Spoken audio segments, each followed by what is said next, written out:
for a long time, I've known that hardstyle is known as the martial art of strength training. So that's one thing. And a lot of people that are around the circles for a long time never dispute that because the correlation is there. But furthermore, when you look at the roots of hardstyle, they come from like martial arts. Today's guest is Os Aponte. Os is a StrongFirst Elite Team Leader, strength coach, and a former U.S. Army Sergeant, with over 20 years of experience training and teaching human movement. He comes from a martial arts background that includes praying mantis kung fu, wrestling, and boxing, along with years of contemporary dance experience. What makes Os a unique guest is he has both the yin and yang, real strength and real mobility. He's powerful, but also relaxed and control, strong, but not stiff. The balance shows in clearly how he trains and how he teaches. He holds a Bachelor of Science degree and is currently working on his Master in Kinesiology with a focus on biomechanics, using science to better understanding what good training actually looks like in the real world. In this episode, we talk about how simplicity as a path of mastery, long-term mindset in training, and how strength and martial arts support each other when the goal is to train for life. Let's get started.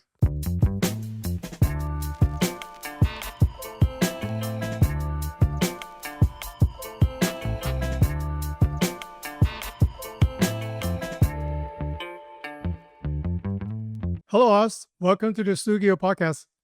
Hello, my friend. Good to see you again. I'm really looking forward to this conversation in 2026. It gives me a lot of motivations. And before we get started, I wanted to learn more about your martial art background. I know that you study pre-Mendes Kung Fu, correct? Correct. What drove you into training martial art at a young age? It was by a little bit by luck. I was spending the summer with my father, and I was asked by a family member if I wanted to join in to go take this class, the Taekwondo class. And so I went down and I took a free class, and it was really fun. And then when the summer was over, I went back home and I started to practice Taekwondo. It was through a school called the Young Brothers Taekwondo Academy. And there were a lot of them all throughout Puerto Rico. I don't know to what degree they were kind of like popular in the rest of the world, but I know that in Puerto Rico there were a lot of academies, and I think in the Caribbean in general they were pretty popular. But I was there for about 6 months, and on my way home from practice, I would walk by this kung fu school, and they would usually be there as I was walking towards my other class, and when I was coming back, they were still practicing. Their practice was longer, and that was really kind of like appealing to me. I was like, man, like I would love to do this for an extra 30 minutes, you know? So I peeked my head in one day and the instructor asked me, if I had practice, and one thing led to the other. And I ended up going to the Kung Fu school. And that has become, praying mantis has become like the main martial arts that I practiced throughout my life, even though I practice Kyokushinkai karate and traditional karate, not in a formal way, but just more like sharing with friends. You'll meet a friend somewhere and maybe they practice that style and they're like, hey, let me show you this thing or whatever, right? But formally, it was really praying mantis kung fu. And of course, we'll talk about the boxing and the wrestling later, but that was the main thing. And yeah, I fell in love with it because it gave me something really positive and fun to target my energies towards to when because I was only 13 years old. And so, it was a very productive way to spend my evenings, after school and things like that, doing things. And for whatever reason, I don't have a good explanation for this. I was always drawn to that kind of structure of trying to do something that felt, good and physical and positive and being around other fun people that were doing the same thing. We know each other prior to this interview, and I always see you as the yin and yang. You have great flexibility, but you also have very good strengths. And you told me that you learned how to do the split at age 12. Can you tell me more about that? Because that's one of the things that I still have on my bucket list. Yeah. One of the things that I noticed right away at the school, especially when I was doing the taekwondo, was that a lot of the gentlemen and the ladies that were more advanced in the school could all do the splits. Mhm. And so that became something like, I mean, I'm very young. I don't really have a good frame of reference for how I'm evaluating what I'm seeing. But what I did know was that the people that were seemed to be really good, they were able to do the splits. And for some reason, I was like, okay, I think I want to do that. And so I would sit in front of the TV watching cartoons and stuff like that with my legs open, and I would eat my meals on the floor with my legs open like that. And within 6 months, I was doing it pretty regularly. And to this day, I can still do it, which is really convenient and fun to show people because obviously, being an older athlete, people don't expect that. But especially in the environment that you and I met, within the Strong First community as certifications, somebody will be like, what do you think about flexibility? And I'm like, I think it's really important. I'll just drop into the splits and, kind of prove the point, right? Like, yeah, it's really, really important. So, yeah. Well, life is not fair, right? So I do that too, but I don't have my split. What's going on there? And you answered a great question. Actually, a lot of people think that if you're muscle bound, if you do strength training, you are bound with the muscle. Your tendon is not flexible. But you kind of define that you could have both at the same time. Is it true? It is absolutely true. And there are very many examples out there of this. In modern times, we've seen an increase in the size of gymnasts in the Olympics at the national level and the world level. And you will see that there are some athletes that look like they could be on a fitness competition stage and compete in like a fitness type, like not quite bodybuilding, but they're pretty built and developed with a lot of muscle mass. And they can still not only do the splits, but also incredible back flexibility, shoulder flexibility. So there's other realms of it as well.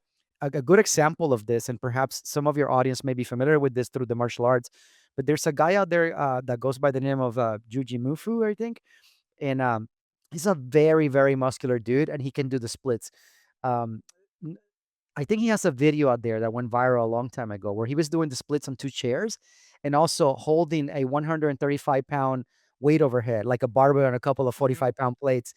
And I just remember seeing that and thinking like, wow, like we have evolved as a species.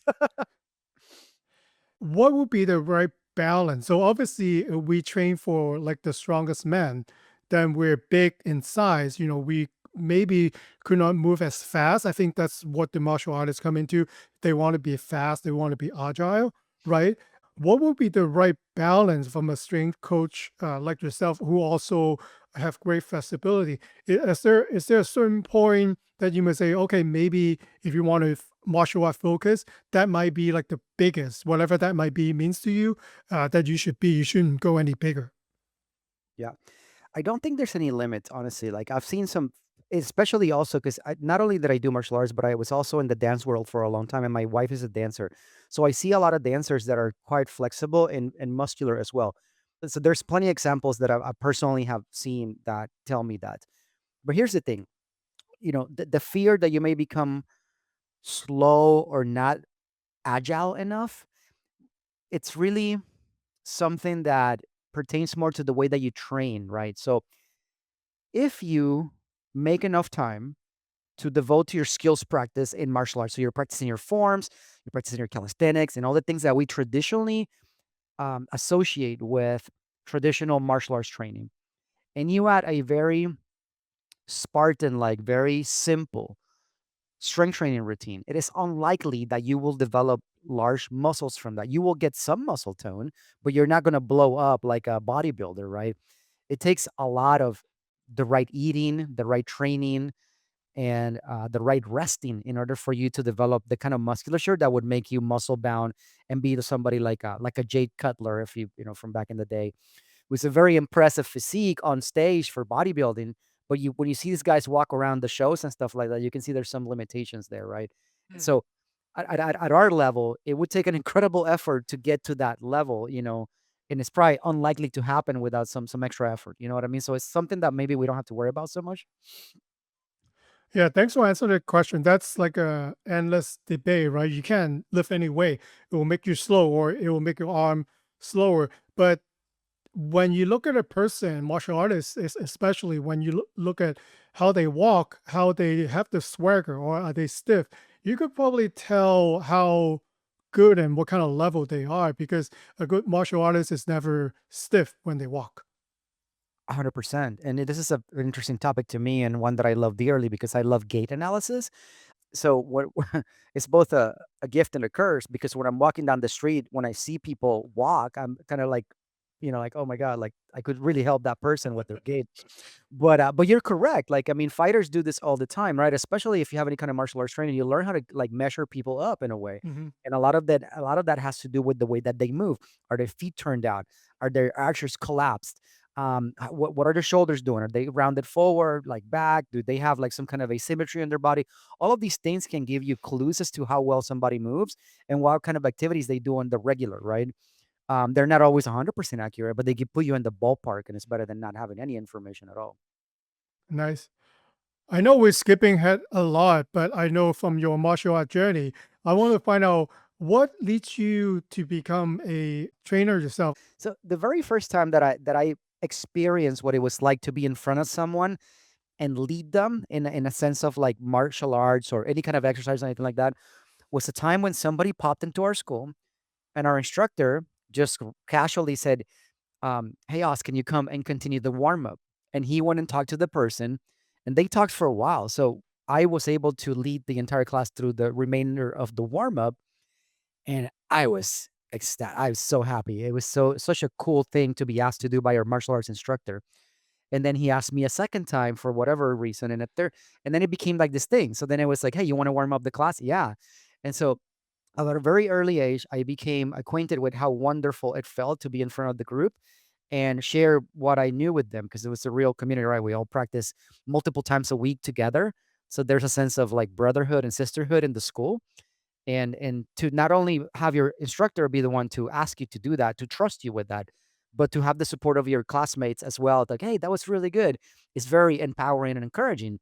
So then when I went into the army, uh, the very first time that I was asked to do that, I didn't think about it. I was like, Can I? Can I? Absolutely." So pretty much everywhere that I went, there was a very natural kind of like push towards like, "Hey, would you like to do this?" Because apparently a lot of people did not want to do it. They were, Mm. they had anxiety about it, or they didn't feel like they knew enough or something like that. Where I always felt like, "Yeah, I'll do it." And because I had so much practice early on, as we both know, the more you expose yourself to some kind of task like that, the better you're gonna get quicker. So, it was very fortunate that I got to do it when I was very young, and by the time I went into the military in my 20s, um, I already had a lot of practice. And so when I exited the military, it made the most sense for me. And, like there was no question of what I was going to do while I was attending school. And I was like, I'm going to become a personal trainer. And so I did. As soon as I got out, I took a little bit of time off. But one of my, first official jobs was personal training. I've been doing that ever since.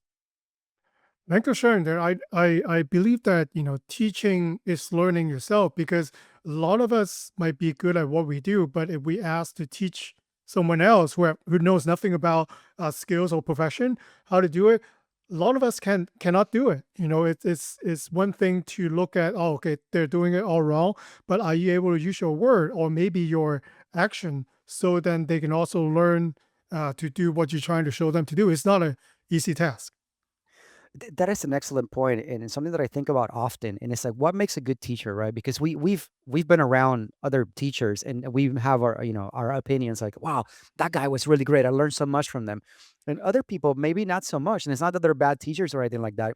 It's just that when you compare it to the level of instructor that's out there, it doesn't kind of rise up to that. And I have some theories. I think part of it is if you've had some difficulties yourself in coming up through the ranks, that person tends to be a better teacher, in my opinion.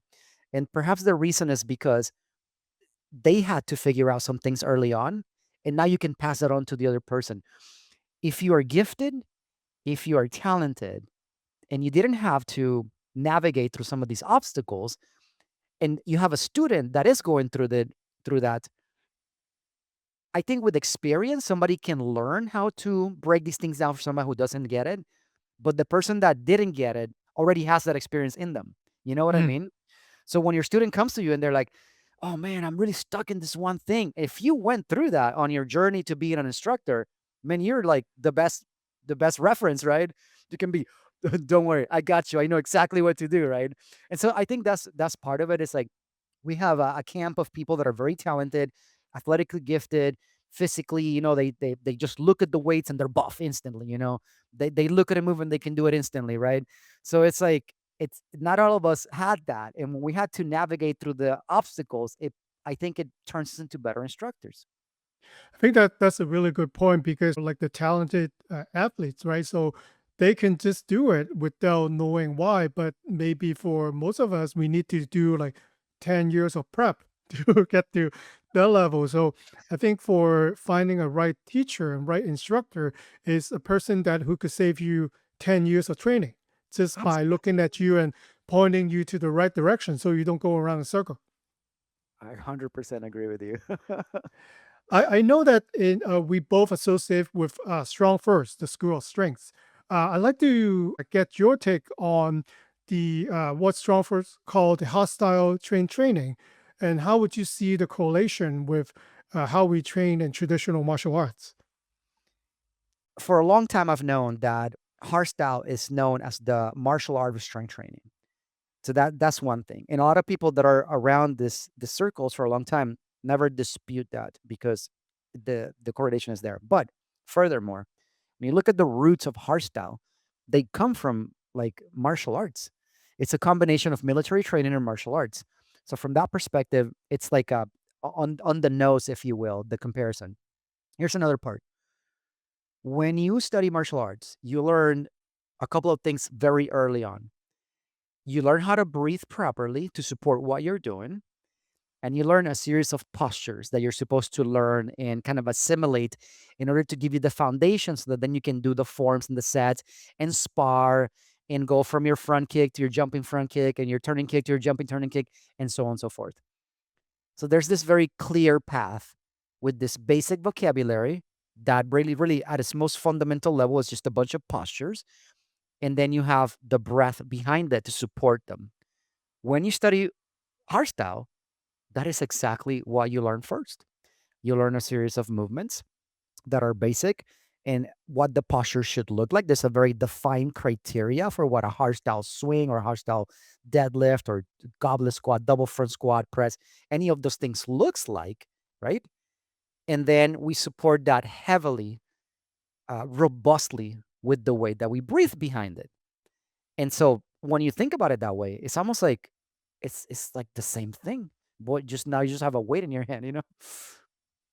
Yeah, I remember when I attend my kettlebell certification, I was told how to bring on more muscle so I have a better grip. It tell us to, squeeze your glutes, bring your kneecap up and then bring everything on the opposite hand to bring power to your hand actually want to hold the power. It's similar when I listen to my sensei in karate when he told me don't just punch with your arm, right? You got to use your hip into it, push your foot down, using all the muscle and remember to turn your hip. I I started my kettlebell journey first and then go into karate. And I could see the correlation. I just replaced a few words. The instruction are almost the same. Yeah. Especially, you just made a perfect example, right? You talked about bringing up the kneecaps and cruising your glutes. To the naked eye, to the untrained eye, if they looked at both of us, when we're doing kettlebells, they would not be able to discern those things right immediately. Only a skilled practitioner who's gone through the system understands that that's the technique. Similarly, when you do martial arts and you're doing, let's say, a set, and you see a like a master practitioner that's been doing martial arts for like 30 years, and he's doing like a basic form, the thing that you learn on your first month of training, and you see also a beginner side by side doing it to the naked eye, to the untrained eye, it will look like they're doing the same thing. But for someone who understands the martial art, that specific martial art, they will see massive differences in how the movements are being performed, right? So even from that perspective, to your point, it can be compared in that way, right? It's like these little details and nuances that you need to understand, and only time can bring about that mastery. Yeah, and then with training, you know that there are different muscles, different strategy that you could recruit, right, to make you lift heavier weight, do your punch stronger, or when you do spin kick, knowing where to look can make you hit the right target or and not spinning out. I know. I had such a hard time with that early on. I remember practicing and I was like my focus wasn't in the right place with my gaze and I kept like spinning out of it. And I was like, why can't I get this? And then somebody pointed out like you need to look at your target.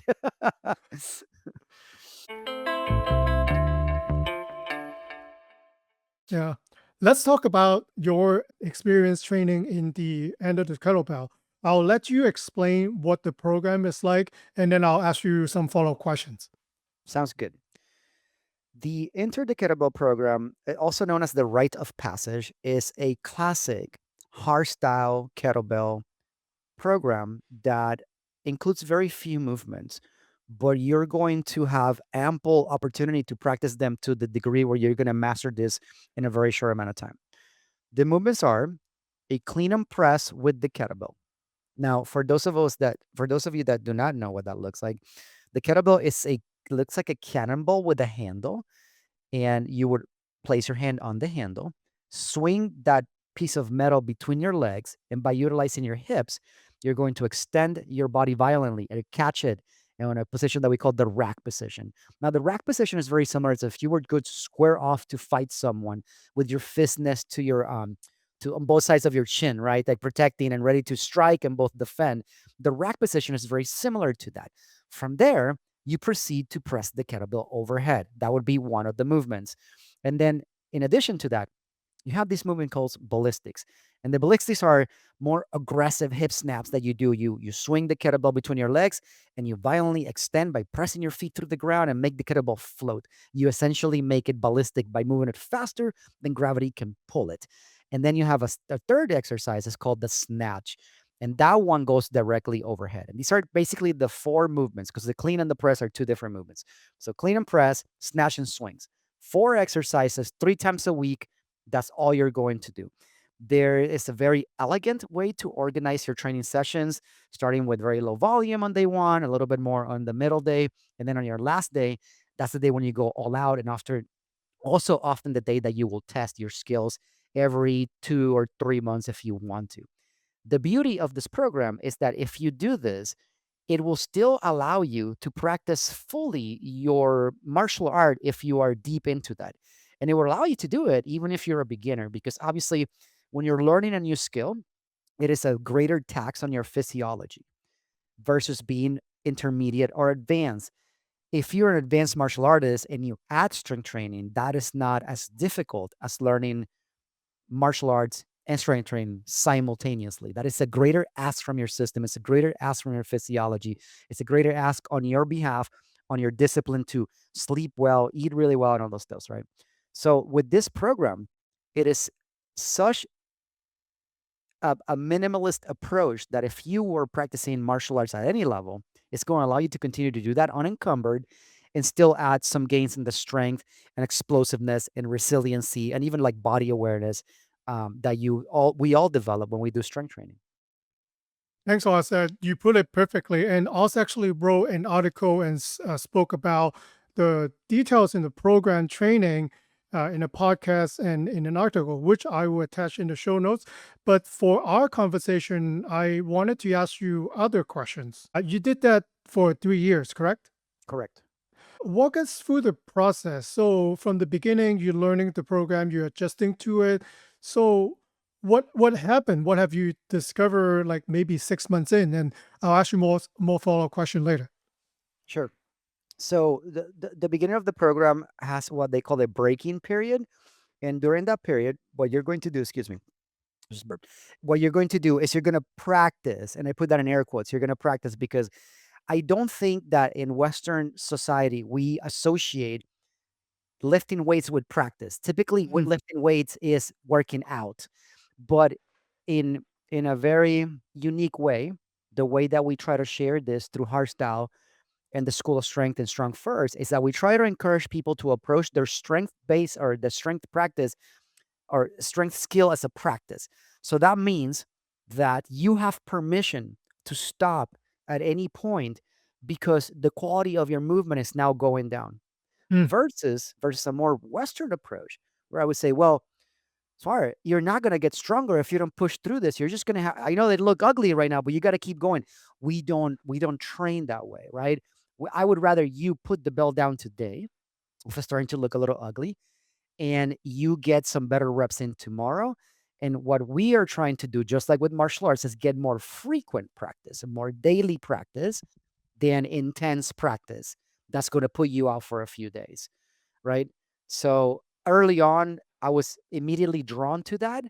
And then about 6 months into it, I think the big discovery, not so much a discovery, more a relief that nothing was left on the table per se, right? Hmm. I could have done this and maybe I could have been like, "Oh man, that was a big mistake. I should have done all the fancy, complicated, long workout, I'm sore kind of thing," right? But I actually felt better. I felt fresher for my practice. I felt um, more energy all around. My body composition was really low, but I still felt really strong for my size. I felt mobile. I felt like it wasn't hindering my flexibility because one of the characteristics of the style of training is that we encourage full range of motion through the movements.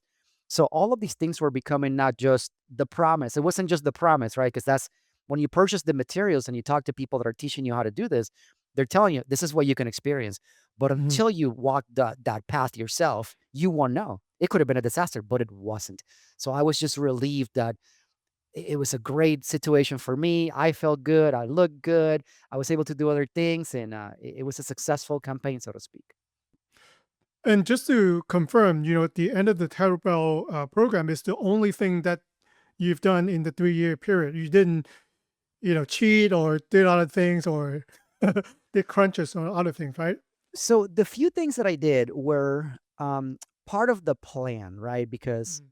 obviously a kettlebell, it's a difficult thing to travel with. And over the course of 3 years, most individuals are going to have to take a trip somewhere, somehow. So Mhm. those trips for me came in the form of dance tours because I was dancing a lot at the time. I was part of a local company here in San Diego. And when I went on tour, we would be out for 2 or 3 weeks, and I couldn't bring my kettlebell. It wasn't Right. practical, especially if it was overseas. So, at those moments, I was utilizing movement vocabulary from the body weight curriculum, same system, same strong first. Well, this is pre-strong first, but it was hardstyle, let's just call it that. And I was applying that. So, and during those times, I was doing like single leg squats and one arm push-ups. And if I could find a pull-up bar, I would do that. Um, which in fact, the pull-ups do become part of my program eventually after a while as well. So there was that. And then there was one other thing. The program has 3 days that are mandatory, and they have a very strict thing that you do. Mm. But there are 2 other days that they call variety days that if you want to, you could add other things. For example, a very popular option is to follow a power to the people deadlift programming. Power to the people is just another program by Pavel, the founder of StrongFirst, where it's very minimalistic and but it leads to great strength gains. And in that one, you're only doing 2 sets of deadlifts, not counting your warm-ups. And in the context of putting it together with the ETK, it was only twice a week. And I did that because I wanted to compete in a competition that was part of the Strong First community. It was called the Tactical Strength Challenge. Yeah. And you're familiar, yep. So Mhm. so I I I didn't do like a 3-month cycle of deadlifts. I didn't do that. Okay. I just simply exposed myself enough to the stimulus twice a week with very low volume so that I could safely compete and have fun and not hurt myself. But that You was probably did pretty well on the snatches, right? I did 107 or 9 on my first TSC. I've done 3 of them. I Wow. know that I've done 107, 109, and 111, and I don't remember the order, but it's in that range. So a little bit more than what we're required to do for our testing. Yeah, if any of you don't know what a snatch is 5 minutes time limit on the technical strength challenge. You do as many as you can within that 5 minute period. If you have ever tried that, you know that it could be equivalent to fighting two rounds of boxing, kickboxing, whatever that you have it. It's not an easy task to do. Yeah, 100%. Speaking of that, because nowadays with social media, our attention span is like 15 seconds or less, right? So, what is the one thing good that you think happened because you spent 3 years training? And also, at the same time, on the opposite side, did any way during the training that you feel bored with the training program? Can you talk about both sides? Okay. I can tell you up front that I never felt bored with the training. I felt like everything that I was doing was allowing me to do other things that I wanted to do, and I found great value in that. So that was an incentive to continue, you know? It didn't overwhelm my efforts.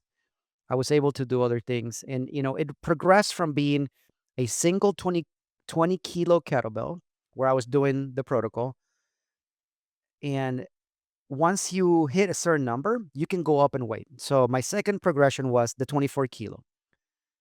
My third progression was to add pull-ups, which is part of the program, and that's in the materials. If you purchase this book, which I highly recommend everyone tries it at least for 3 months, it will break down how you add that, and it's a very simple thing. It's basically the same scheme. And in my article, I also talk about that. Then you can go with double kettlebells, and that's a whole other bag of worms that it's incredibly challenging, and you will not be bored by doing that. So there's a lot of things, little tweaks that you can do to the exact same routine, but just a little more weight sometimes. Sometimes it's the double, sometimes you add the pull-ups, and all of that can lead to a lot of fulfillment and not feeling that sense of like, oh my God, I'm so bored with this stuff. But I'm also like a very I think a lot of people would consider most of my training boring because I like structure and like try like you and I have had multiple interactions when the idea of the horse stance comes up because that's the ultimate like example of like discipline and just patience on the part of a student to just be like, man, like this is not very sexy, but I know that it's gonna lead to a lot of good adaptations that I'm gonna need to do the really cool stuff down the road. And so I felt like the things that I was learning through the program we're cementing those things, right? So my clean and press got really good. My snatch got really good. My swings got really good. So it allowed me to practice these things to a level of mastery that I was able to accomplish probably a lot quicker if I had been jumping around through different programs. So I think what you talk about is simplicity. I don't think it's boring, as you're saying. If you think it's too easy or too hard for you, you could dial up or dial back down. So it wasn't just static and set in stone. You actually within the same program, you're changing maybe the intensity, right? Maybe you're not feeling that good that day. Maybe you dial back a little bit. But why do you think that nowadays? I blame on social media that people find it hard to commit it to something more simple and they want to keep bounce around and try to, especially we're talking in the earlier part of 2020 for a new year resolution. People give up within like 3 weeks. I see a lot of people at the gym right now that I worked out at, but I think after January, I won't see them anymore. When you have too many options, sometimes that can be a problem, right? And we have a lot of options. So when uh when I had that kettlebell, it was just the one kettlebell. So I didn't have a lot of options. I didn't have a rack of dumbbells that I can go and pick different weights. And when I bought my second kettlebell, I had two. There were different sizes, but I just had the two. So in the beginning, you just kind of like, this is what I have. And to me, that's like a gift. But if you have a lot of options, just I trying to like think about why people would jump around or do different things is because they can, because there is all this availability out there. If you want to buy some weird program, you can do it for fairly inexpensive online. And if you don't like it, you can just move on, right? Um, but if you don't like, I didn't have those options. There was no Instagram or anything like that when I was practicing. And we were lucky, especially early on, and we were lucky to have any kind of availability to a learning resource. I think, one of the benefits of today, but also again, probably a negative in the sense that it waters down people's efforts. And what most of us need, especially in the beginning, is to establish a really good base with some foundational movements so that then we can add these more complex things. But even the people that are really good, are usually doing very simple like programs. They're not doing this fantastic, multifactorial type of stuff, athletes, dancers, firefighters, policemen. Like the simpler the better, because then you can go live your life and do your job and all that stuff. Yeah, I think some of the benefits seeing, hearing you talk about it on physical side is, it allowed you to get the training in, but still do a lot of things that you like to do, whatever that might be, right? For mentally, I think what it helps is you don't have to think about too many variation because a lot of time when we get into a new program or learn a new movement, our nervous system, actually have to adjust to it. So you actually kind of feel weird like, I was telling you before we start this conversation, I started my, one arm push up training progress. I do a lot of push ups, throughout, karate training, but by doing that one arm, it's not that much. I did 5 rounds of 5 reps, but then I'm feeling it, kind of weird sensation in the building. And I know it takes at least a couple of weeks or however long that it takes for me to adjust. So I think, and let me know if you agree to it, by, being simplistic, you actually working yourself to mastery, you knowing the movement so well. So when you get to one point that you really know those movements,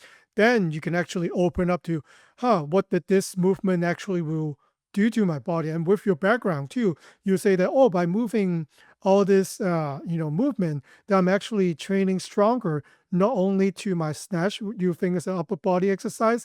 And then I think you mentioned before, your jump actually increase a lot. Yeah, I agree with you in everything that you said, because to me, it sounds a lot like a lot of people value this idea of the flow state in today's environment, right? I think that there's a lot of like people like chasing the flow out there and trying to figure out ways that they can get into a flow state. Now, let's break this down. If you're at the gym, even if you have your headphones on, right? You're going to do some traditional strength training, which is fantastic. I'm not down in it. I've done it myself. I do it myself. I train some people that way. But now you're in this very busy environment, right? And you're trying to quiet things down by having the headphones, but you still have to interact with the people like, are you done with that machine? Can I jump in? Grab the weights, come over here. There's all these things, right? But, in martial arts, we start by doing some light calisthenics and some breathing exercises, and then we hit those basic positions. And when I remember when we would hit that horse position, right? We would hold it for time. There was this just quiet across the room, and all you could hear was people like like very light breathing because people were in good shape. They weren't like heavy breathing or anything. And there's just like a peace to that. And so with the kettlebell, it's very somewhat similar to that. You take your kettlebell out to the park, you do your routine, you're out there in nature by yourself. You don't have to worry about other people. You're doing your one arm push ups here. You can go into your garage, you can go to the park as well, because there's no equipment involved. There's not all these superfluous things. It's just the one thing, and allows you to really focus. And when you do that, as you were mentioning, now you are getting more of the benefit, right? Of the adaptation that you're seeking. And here's another part that I think we both agree on. It might seem like a big challenge in the beginning for some people because you're doing something that is really hard and it's going to take some time for it to get easy. But if you can just get over that, if you can practice enough to get over that part, that beginning part where you're in the cognitive learning stage where you're just thinking about everything that you're doing, and you go more towards like the autonomous learning stage, then that is the payoff. And people don't spend enough time in the learning stages to get to that autonomous stage, so then they can enjoy that. This is easy, and it feels good, and I'm like lost in my own like thoughts and other stuff. It's not like, oh my god, this sucks, you know what I mean?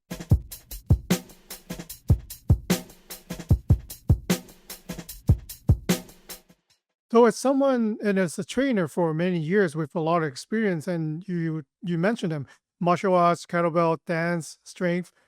How do you personally decide when to stay simple or when to add the novelties? Like, do you have all this crazy question and answer going on in your mind all the time? I think that because I am in the field teaching others, it's necessary for me to learn other things. Otherwise, I would have a very limited practice, right? I need to learn a lot Mhm. of other things. So one of the things I make sure to do every year as a coach is that I get more education, and I go. and take certifications, even if I don't think I'm going to use them or if I don't agree precisely with their methodology or something like that. I want to expose myself to that because you have to hear the other side of the argument as well, and it will make you better understand your side of the argument, right? So for us, we're sold, right? We don't need anybody to sell us more on the idea that I want it to be simple. I want this to be as simple as possible. So yes, I am constantly thinking about this, and also because at the end of the day, if we want to be honest with ourselves, we could be wrong, right? Maybe that's not the best way to train, maybe there is something better out there. And if I'm not open to that idea and at least trying it out every once in a while, I'm not going to be a very good instructor, and I'm not going to be a very good practitioner myself. But I think that it's necessary to explore it, but most of your time is going to be in the basics. So I'll give you an example. I spent all those 3 years practicing just like four moves, right? Mhm. But when I went to work for the original Iron Corps in Pacific Beach and I became an instructor there, it was necessary for me to do more fancy stuff because I was teaching classes and the students were very skilled. They had been there for a long time. It was a really robust community of practitioners. Many of them even went and got certified, and they were just students, but they just wanted the challenge. So they were very good. So you couldn't just come in and do the same basic thing in a commercial establishment all the time. You had to have some variety and some fun things for them to do. So you have to learn that. But here's the thing. I didn't have to really practice that because I had enough foundation to be able to do those more like what you would consider accessories or more complicated, but they're not. They're not really that complicated. The real complicated stuff is the basic stuff.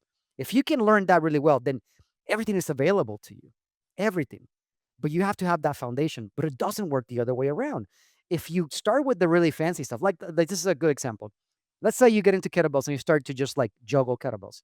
You're just doing like this little flowy juggling routines, right?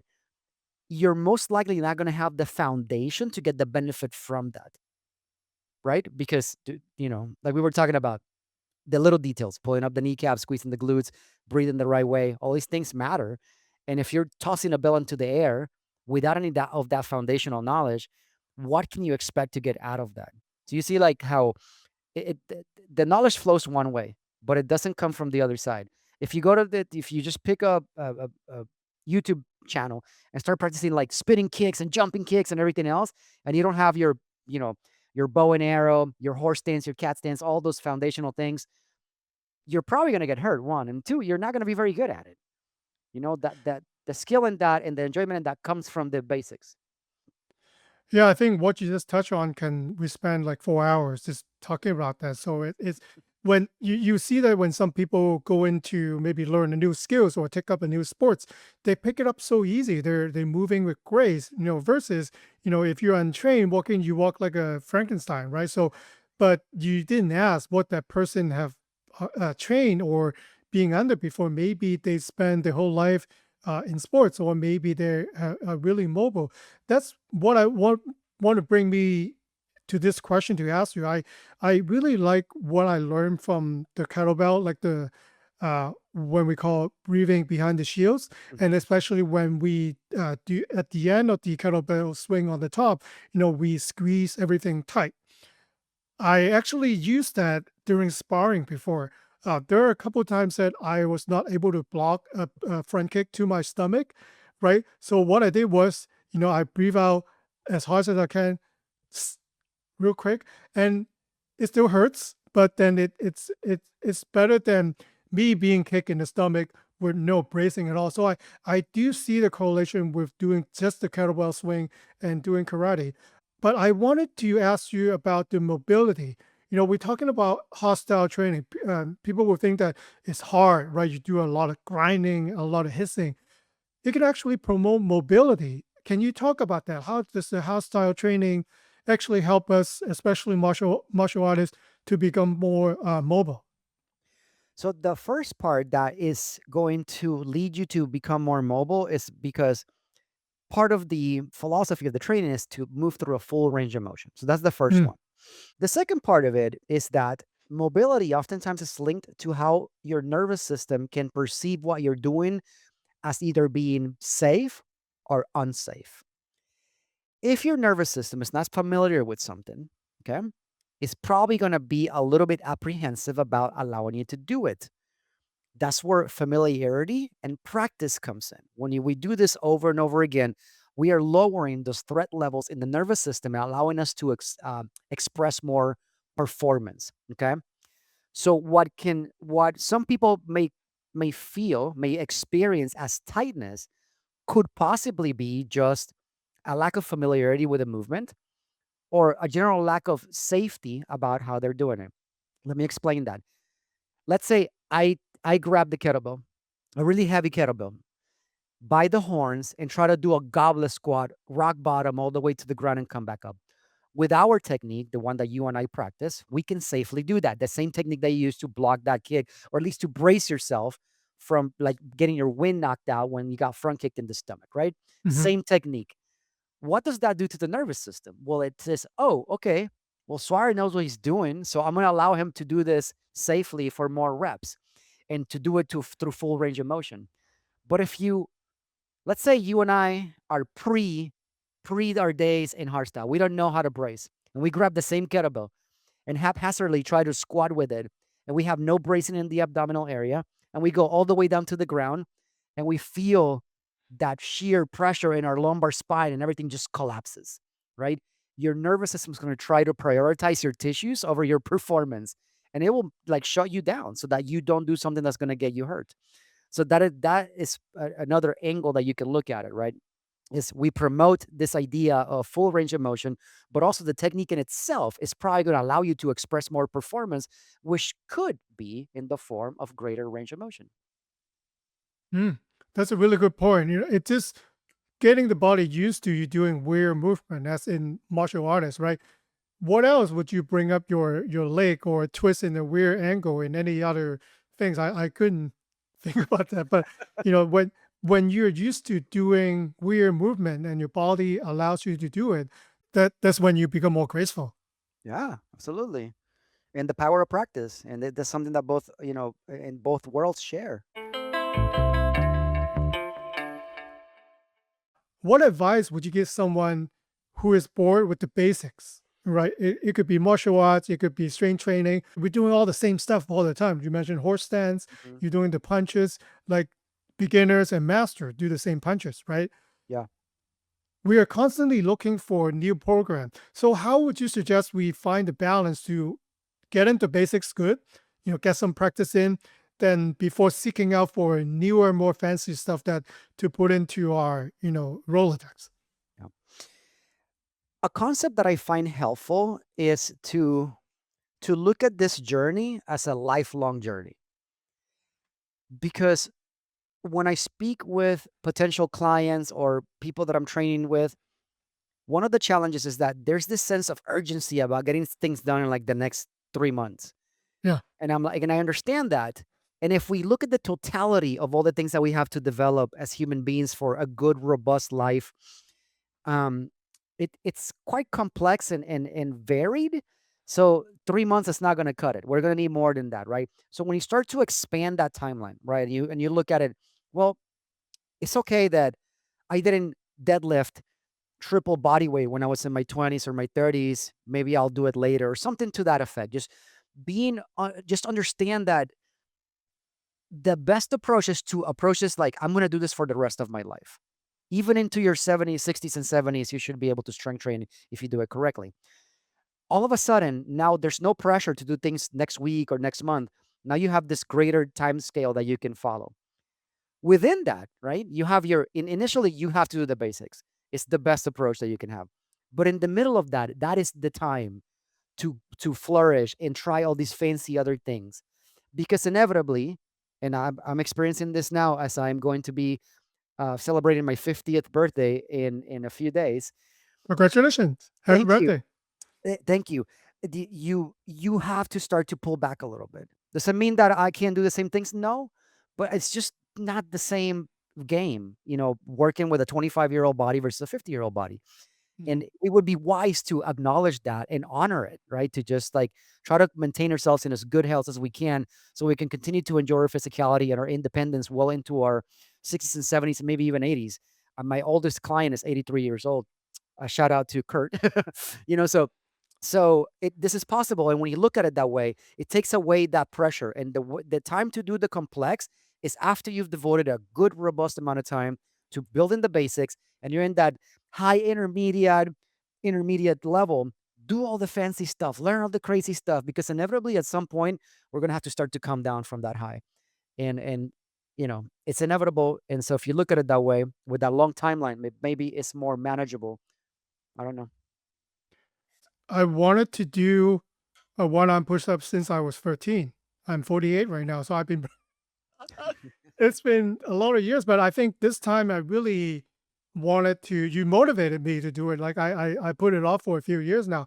Now I'm scratching away, just going with the basics and following. This is what I need to do, and I know that as I get older, I need to rest more.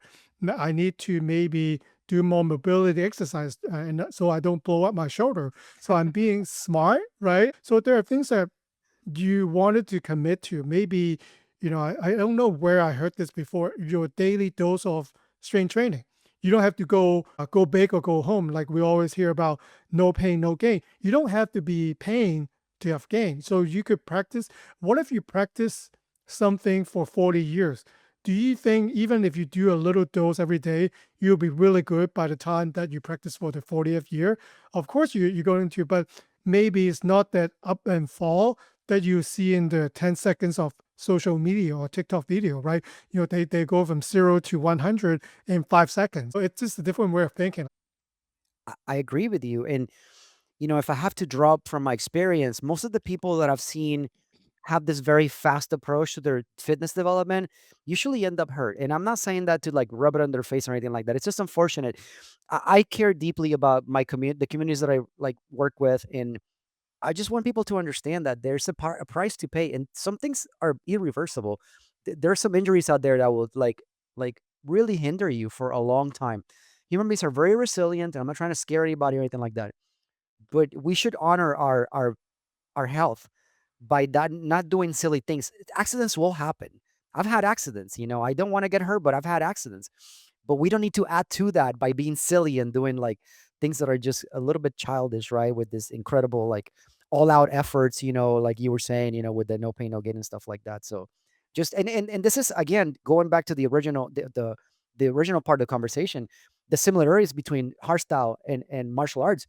Martial arts promotes this humbleness and this kind of like just like dropping your guard and just being more tuned into like the spiritual part of who you are instead of like being a tough guy, right? So I think that's also what we're trying to. Well, I don't think I know that's what we're trying to preach with the strong first and hardstyle curriculum.